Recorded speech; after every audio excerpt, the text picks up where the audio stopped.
പറഞ്ഞത് വളരെ ശരിയാണ്. കാരണം നമ്മൾ സാധാരണഗതിയിൽ ആധാറിന്റെ കോപ്പി ആവശ്യപ്പെടുമ്പോൾ ആധാർ കാർഡിന്റെ ഇരുവശത്തെയും വിവരങ്ങൾ പൂർണ്ണമായും കിട്ടുന്ന തരത്തിലുള്ള ഒരു കോപ്പിയാണ് നൽകി വരുന്നത്. ഇതിന് തടയിടുകയാണ് കേന്ദ്ര സർക്കാർ ഈ പുതിയ നിർദ്ദേശത്തിലൂടെ. മാസ്ക് ചെയ്ത ആധാർ കോപ്പി എന്ന് പറഞ്ഞു കഴിഞ്ഞാൽ ആധാറിന്റെ 12 അക്ക നമ്പറുകളിൽ അവസാന 4 നമ്പറുകൾ മാത്രം കാണുന്ന തരത്തിലുള്ളതാണ് മാസ്ക് ചെയ്ത ആധാർ കോപ്പി. അത് UIDAIയിൽ നിന്ന് നമുക്ക് ഡൗൺലോഡ് ചെയ്ത് എടുക്കാനും കഴിയും. അതെങ്ങനെയാണ് എടുക്കേണ്ടത് എന്ന് ചോദിച്ചു കഴിഞ്ഞാൽ നമ്മൾ UIDAIയുടെ വെബ്സൈറ്റിലേക്ക് പോവുക. വെബ്സൈറ്റിൽ പോയിട്ട് അവിടെ നമ്മുടെ 12 അക്ക ആധാർ നമ്പർ അവിടെ എൻ്റർ ചെയ്യണം. അതിനുശേഷം ഒരു മാസ്ക് ആധാറാണ് നമുക്ക് ആവശ്യമെന്ന് പറഞ്ഞു കഴിഞ്ഞാൽ ആ ഒരു ഓപ്ഷൻ നമ്മൾ രേഖപ്പെടുത്തി കഴിഞ്ഞാൽ ഈ മാസ്ക് ചെയ്ത ആധാർ കോപ്പി നമുക്ക് ഡൗൺലോഡ് ചെയ്തെടുക്കാൻ കഴിയും.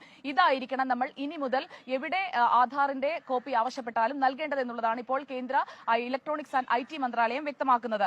കാരണം പലപ്പോഴും UIDAIയിൽ നിന്ന് ലൈസൻസ് കിട്ടാത്തതും അല്ലാത്തതുമായ സ്ഥാപനങ്ങളടക്കം ആധാറിന്റെ പൂർണ്ണ വിവരങ്ങൾ രേഖപ്പെടുത്തി വെക്കുന്ന അല്ലെങ്കിൽ അതിന്റെ കോപ്പി സ്വന്തമാക്കുന്ന പതിവുണ്ട്. ഇത് ദുരുപയോഗം ചെയ്യപ്പെടാനുള്ള സാധ്യത വളരെ കൂടുതലാണ്. അത്തരത്തിലുള്ള പരാതികൾ നിരവധി ഉയർന്നു വരുന്ന സാഹചര്യമുണ്ട്. പലരും തട്ടിപ്പിനിരയാകുന്ന സാഹചര്യവുമുണ്ട്. ഹോട്ടലുകളോ തിയേറ്ററുകളോ ലൈസൻസ് ഇല്ലാത്ത സ്വകാര്യ സ്ഥാപനങ്ങളോ ഇനി മുതൽ ആധാർ കാർഡിന്റെ പകർപ്പ്, മാസ്ക് ചെയ്യാത്ത ആധാർ കാർഡ് പകർപ്പ് വാങ്ങി സൂക്ഷിക്കുന്നത് കുറ്റകരമാക്കി മാറുകയാണ് ഈ ഒരു നിർദ്ദേശത്തിലൂടെ കേന്ദ്ര സർക്കാർ. സ്വകാര്യ സ്ഥാപനങ്ങൾ ആധാർ കാർഡ് നമ്മളോട് ആവശ്യപ്പെടുകയാണെങ്കിൽ ഈ സ്ഥാപനങ്ങൾക്ക് അംഗീകൃത ലൈസൻസ് ഉണ്ടോ എന്ന് ഉപഭോക്താവ് തിരികെ ചോദിക്കണമെന്നുള്ള നിർദ്ദേശവും ഇപ്പോൾ ഇലക്ട്രോണിക്സ് ആൻഡ് IT മന്ത്രാലയം പുറത്തിറക്കിയ ഈ വാർത്താക്കുറിപ്പിൽ പറയുന്നുണ്ട്. അതായത് ഇനി മുതൽ പ്രത്യേകം ശ്രദ്ധിക്കുക പ്രേക്ഷകർ, മാസ്ക് ചെയ്ത ആധാർ കോപ്പി മാത്രമേ ആരാവശ്യപ്പെട്ടാലും നൽകാവൂ. അല്ലാതെ നമ്മുടെ പൂർണ്ണമായ വ്യക്തി വിവരങ്ങൾ മറ്റുള്ളവരിലേക്ക് കൈമാറുന്ന തരത്തിൽ ഇതുവരെ നൽകി വന്നിരുന്ന ആ ഒരു രീതി തുടരരുത് എന്നുള്ളതാണ് ഇപ്പോൾ കേന്ദ്ര ഇലക്ട്രോണിക്സ് ആൻഡ് IT മന്ത്രാലയം പുറത്തിറക്കിയ ഈ വാർത്താക്കുറിപ്പിലൂടെ വ്യക്തമാകുന്നത്. സ്മിത, സുജയ പാർവതിയാണ് വിശദാംശങ്ങളുമായി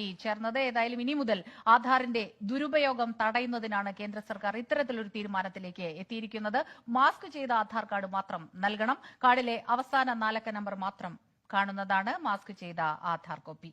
ആധാർ കാർഡിന്റെ ഫോട്ടോ കോപ്പി ആർക്കും നൽകരുതെന്നും നിർദ്ദേശം നൽകിയിട്ടുണ്ട്. സുജയ പാർവതിയാണ് വിശദാംശങ്ങളുമായി ചേർന്നത്.